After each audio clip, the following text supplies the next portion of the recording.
विद्यार्थियों को पूर्ण संख्याओं में प्रमुख प्रगुण सिखाए जा रहे हैं। पिछले वीडियो में पूर्ण संख्याओं में योग के नियम विद्यार्थियों को सिखाए गए। तो पूर्ण संख्याओं में योग के संवरक प्रगुण, क्रम विनिमय प्रगुण, साहचर्य प्रगुण और शून्य प्रगुण, ये 4 नियम विद्यार्थियों को सिखाए गए। अब देखना है कि पूर्ण संख्याओं में जब घटाना हम करते हैं, मान लीजिए पूर्ण संख्या 6 ले लिया और 6 में 3 घटाया तो 3 मिल गया। लेकिन यदि हम 7 ले लें और 7 में 9 घटाएं तो 7 में 9 घटाने से क्या आएगा? -2। उल्टा घटाना पड़ेगा हमको। 9 से 2, 7 से 9 घटेगा ही नहीं। तो 6 से 3 घटने से तो पूर्ण संख्या प्राप्त हो गई, लेकिन 7 से जब 9 घटाया गया तो ये जो -2 संख्या प्राप्त हो गई, यह संख्या क्या है? ये पूर्ण वर्ग संख्या नहीं है। पूर्ण संख्या नहीं है। कहने का तात्पर्य है, अभी आपको 15 से 10 घटाना हो तो क्या होगा? 5 आ जाएगा। और आपको अगर 10 से 15 घटाना हो तो उल्टा घटाने पर -5 आएगा। तो ये क्या है? ये पूर्ण संख्या है। ये क्या है? ये पूर्ण संख्या है और ये पूर्ण संख्या नहीं है। तो इसका मतलब हो गया, जो ये घटाने का संवरक प्रगुण है, तो यहां पे नियम लग जाएगा, घटाने पर संवरक प्रगुण का पालन नहीं होता है। मतलब संवरक प्रगुण लागू नहीं होगा, घटाने में संवरक प्रगुण लागू नहीं होगा। अब देखते हैं दूसरा प्रगुण। दूसरा क्या रहता है? क्रम विनिमय प्रगुण। चेक करते हैं जरा। हम लिख लिए 2 संख्याएं ले ली हमने, 9 और 6। 9 में 6 घटाएं और क्रम विनिमय नियम हमसे क्या कहता है कि क्रम बदल दो, स्थान बदल दो। तो 6 से 9 घटाओ, तो 9 से 6 घटाओगे तो आएगा 3 और 6 से 9 घटाओगे तो आएगा -3। तो ये तो पूर्ण संख्या है और ये पूर्ण संख्या नहीं है। तो इस प्रकार ये दोनों मान क्या है? बराबर नहीं है। 9 से अगर हम 6 घटाएं और 6 से 9 घटाएं तो दोनों मान बराबर नहीं प्राप्त होते हैं। क्यों? क्योंकि इन दोनों का उत्तर कितना आता है? 3। इनका आया -3। ये पूर्णांक है और ये पूर्णांक, ये पूर्ण संख्या है और ये पूर्ण संख्या नहीं है। तो क्या कहेंगे? अतः पूर्ण संख्याओं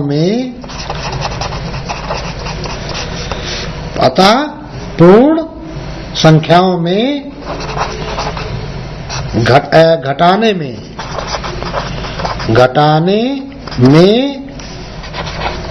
क्रम विनिमय नियम या प्रगुण का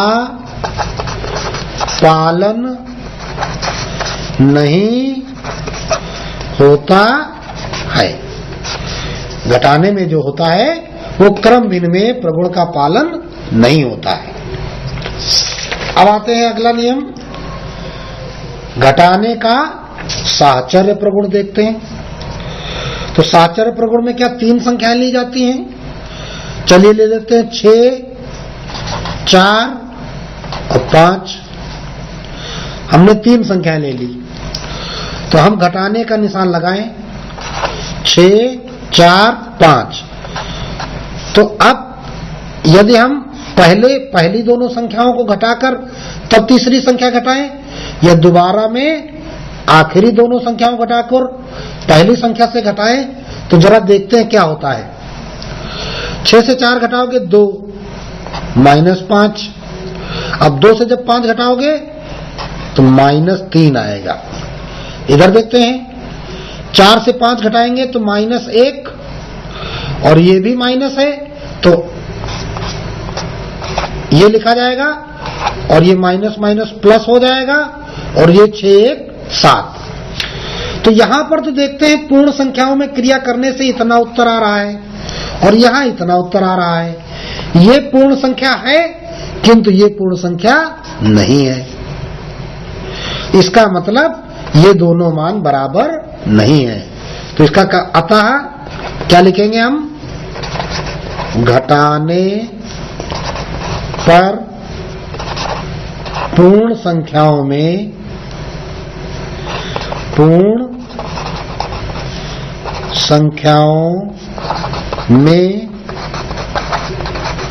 साचर्य प्रगुण का पालन नहीं होता है। घटाने पर ये साचर्य प्रगुण का पालन नहीं होता है। अब घटाने का तत्समक अवयव देख लेते हैं। चलिए, तत्समक अवयव में क्या था? शून्य को घटाने से। तो अभी देखिए, अगर आप 7 में से शून्य घटाएं तो क्या 7 उत्तर आ जाएगा। अगर शून्य में से 7 घटाएं तो -7 उत्तर आएगा। ये पूर्ण संख्या है और ये पूर्ण संख्या नहीं है। तो अब क्या लिखेंगे? घटाने का तत्समक अवयव नहीं होता है। मतलब शून्य क्या जो है, शून्य का प्रगुण यहां लागू नहीं होता। शून्य का प्रगुण घटाने में लागू नहीं होता है। अब देखते हैं पूर्ण संख्याओं में गुणन क्रिया। देखते हैं भाई, 5 में गुणा करें अगर 6 का तो कितना आएगा? 30। तो 5 पूर्ण संख्या है, 6 भी पूर्ण संख्या है, 30 भी पूर्ण संख्या है। कोई दूसरी ले लेते हैं। 18 में हम गुणा करें 20 का, 18 0 0, 18 दूनी 36। तो देखिए दोनों ये भी पूर्ण संख्या है और ये भी पूर्ण संख्या है। तो इसका मतलब क्या हो गया? गुणा में संवरक प्रगुण का पालन होता है। तो यहां इसका हम सूत्र लिख सकते हैं, A गुणित B बराबर C। ये बीजगणितीय सूत्र हमने लिखा है? अतः या हम ये भी कह सकते हैं 6 गुणित 8 बराबर 48। दो पूर्ण संख्याओं का जब गुणा करेंगे तो हमें उत्तर पूर्ण संख्या प्राप्त होगी। अगला नियम है गुणा का क्रम विनिमेय प्रगुण।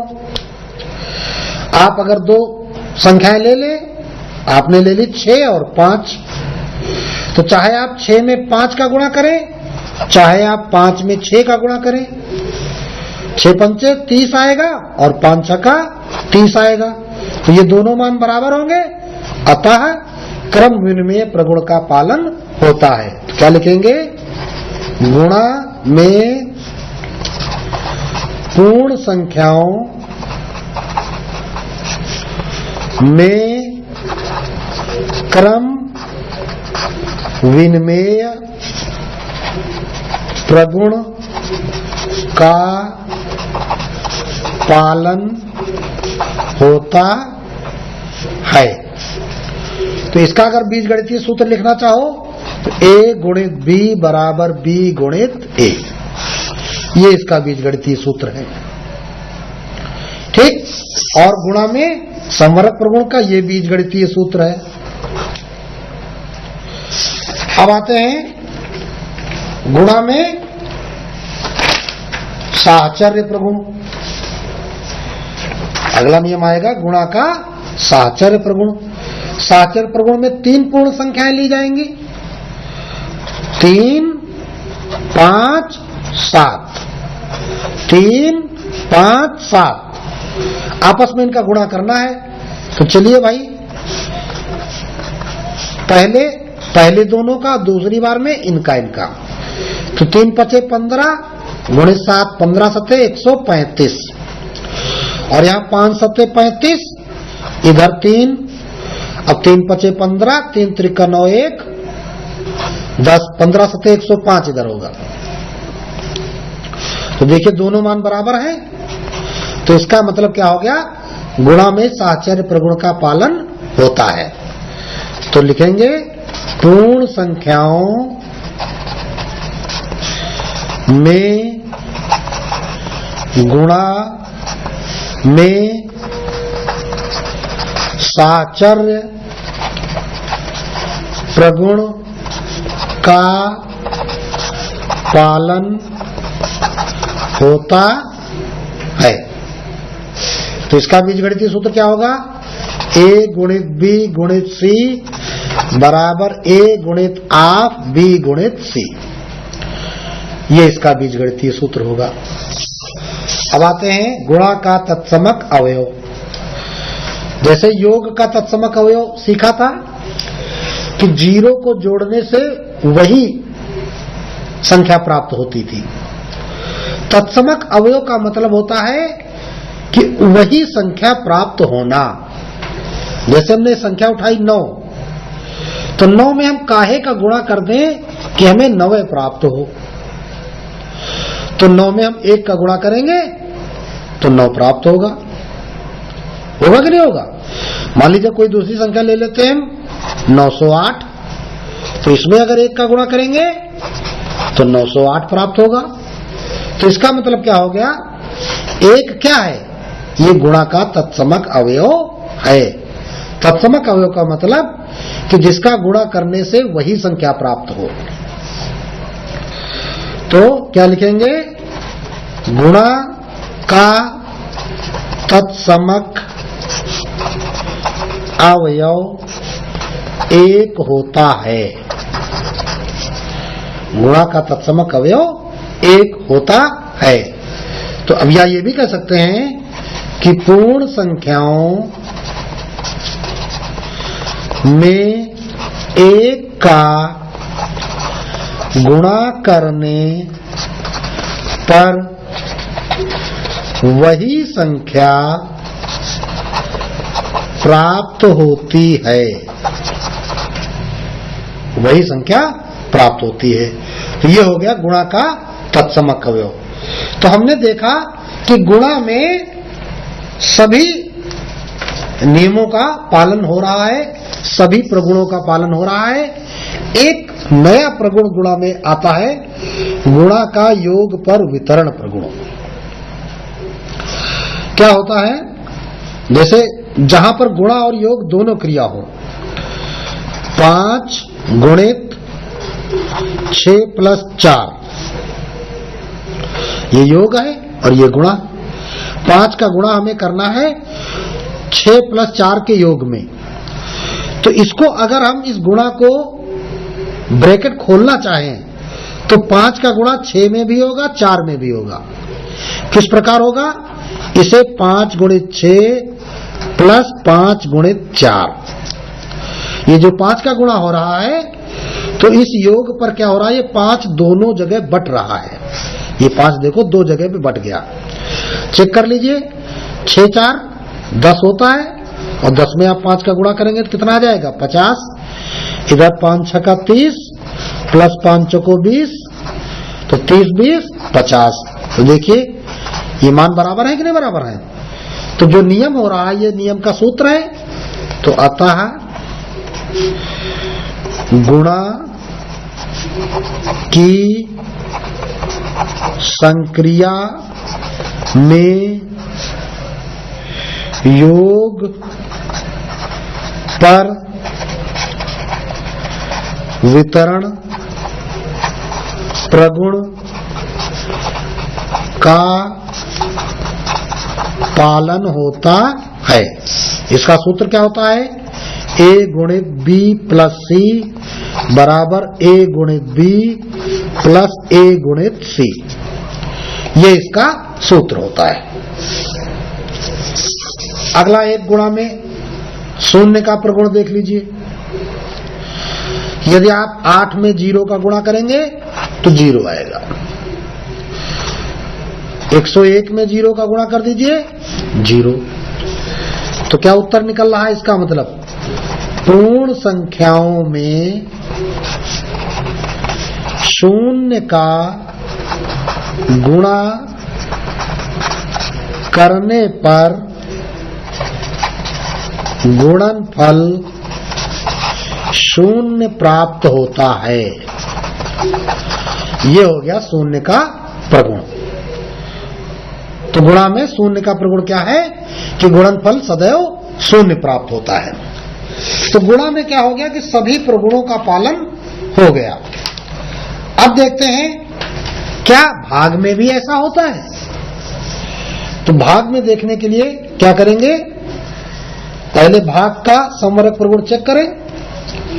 चलिए भाई 18 में आप 3 का भाग लगा दीजिए। तो 3 का भाग लगाएंगे, 3 छक्का 18। ये दोनों पूर्ण संख्याएं हैं, ये भी पूर्ण संख्या है। कोई दूसरा सवाल ले लेते हैं। 32 में 5 का भाग लगाइए। तो 5 छक्का 30, दशमलव लगा देंगे, 2 पे 0 हो जाएगा, 5 छक्कों 20। तो ये तो दशमलव संख्या बन गई। पूर्ण संख्या दशमलव संख्या नहीं होती है, पूर्ण संख्या तो पूरी होती है। तो ये पूर्ण संख्या नहीं है। तो इसका मतलब क्या हो गया? अतः भाग में समवरक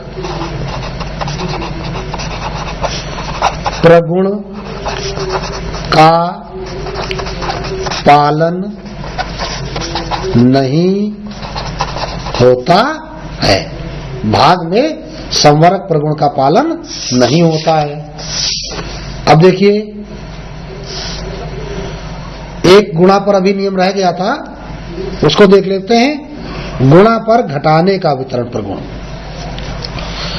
गुणा पर घटाने का वितरण प्रगुण देख लेते हैं। उदाहरण है 8 गुणित 6 माइनस 3। अभी गुणा पर योग का वितरण नियम समझा था, घटाने का वितरण नियम देख लीजिए। तो क्या होगा? गुणा पर जब इसको वितरित करना है तो 8 गुणित 6 ये माइनस 8 गुणित 3। चेक कर लेते हैं। 8 गुणित 6 से 3 घटाओगे 3, इधर 8 छंग 48, इधर 8 त्रिक 24, बीच में माइनस। ये 8 त्रिक 24, 48 में 24 घटा दीजिए। 8 में 4 गया 4, 4 में 2 गया 2, तो ये तो बराबर आ गया। तो क्या लिखेंगे? अतः गुणा पर घटाने का वितरण प्रगुण नियम का पालन होता है। घटाने पर सभी, गुणा पर सभी नियमों का पालन जितने भी प्रगुण होते होता है। इसके बाद अभी तुमको सिखाया हमने भाग की क्रिया में समवरक प्रगुण का पालन नहीं होता है। तो अब देखते हैं क्रम विनिमय प्रगुण का पालन होता है कि नहीं होता है। चलिए भाई 9 में 3 का भाग लगाइए। अगर इसका क्रम बदलेंगे तो 3 में 9 का भाग लगाना पड़ेगा। तो 9 में 3 का भाग लगाओगे तो 3 आ जाएगा, 3 त्रिको 9। लेकिन जब 3 में 9 का भाग लगाओगे तो देखो भाई 3/9 करोगे, 3 कम 3, 3 त्रिका 9, 1/3 आएगा। तो ये दोनों बराबर नहीं है। ये पूर्ण संख्या है और ये परिमेय संख्या है, ये पूर्ण संख्या नहीं है। तो इस प्रकार अतः भाग में क्रम विनिमय नियम का पालन नहीं होता है। इस प्रकार हम देखते हैं भाग का साहचर्य प्रगुण। भाग का साहचर्य प्रगुण कैसे देखेंगे? 10 भागित 6 भागित 3 देखते हैं भाई, इधर भी लिखते हैं 10 भागित 6 भागित 3। तो अब देखते हैं भाई, पहले इन दोनों में भाग लगाएं और फिर क्या करें, इधर इधर भाग लगाएं। 6 में 3 का भाग लगाओगे 2 और 10 में 2 का भाग लगाओगे 5। 10 में 6 का भाग लगेगा ही नहीं, 6 दूनी 12 लगेगा ही नहीं, तो 10/6 लिखना पड़ेगा। ये पूर्णांक आएगा नहीं, पूर्ण संख्या आएगा नहीं, तो इसका मतलब इधर का मान सही तुमको नहीं प्राप्त होगा। तो इसका मतलब ये बराबर नहीं है। तो क्या लिखेंगे? भाग का साहचर्य प्रगुण नियम का पालन पूर्ण संख्याओं में नहीं होता है। पूर्ण संख्याओं में इस नियम का पालन नहीं होता है। अब देखते हैं भाग में शून्य प्रगुण देख लीजिए। 10 में 0 का भाग लगाइए तो 10/0 लिखिए भाई। 0 10 का भाग लगा, 10 में भाग लगाइए तो 0 दहम 0, फिर 10 बच गया। 10 बार पहली बात तो पढ़ा ही नहीं जाता है, तो 0 का आप जितनी बार पढ़ाएंगे 0 नवाई पढ़ेंगे तो 0 फिर 0 10 बच जाएगा। तो इसका मतलब ये क्या है? अपरिभाषित या अनंत। अगर आप 0 में 10 का भाग लगाएंगे तो 0 आएगा। 0 में किसी भी संख्या का भाग लगाने से 0 आता है, लेकिन किसी भी संख्या में 0 का भाग लगाने से अपरिभाषित या अनंत। अगर आप किसी संख्या या पूर्ण संख्या में शून्य का भाग लगाने पर उसका मान अनंत या अपरिभाषित होता है, और जबकि शून्य में किसी संख्या का भाग लगाने से भागफल शून्य प्राप्त होता है। अगर किसी संख्या का भाग आप 0 में लगाएंगे तो 0 ही उत्तर आएगा। तो इसका मतलब शून्य प्रगुण यहां पर प्रभावी नहीं है। अब आते हैं 1 से भाग की क्रिया।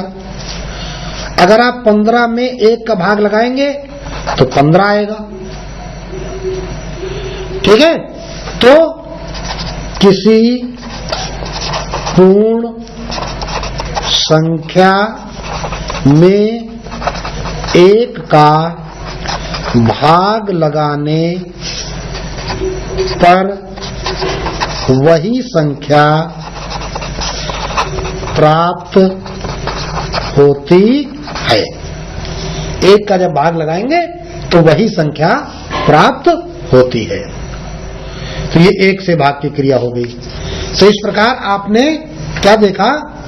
पूर्ण संख्याओं में विभिन्न संक्रियाएं सीखी, योग पर, घटाने पर, गुणा पर और भाग पर।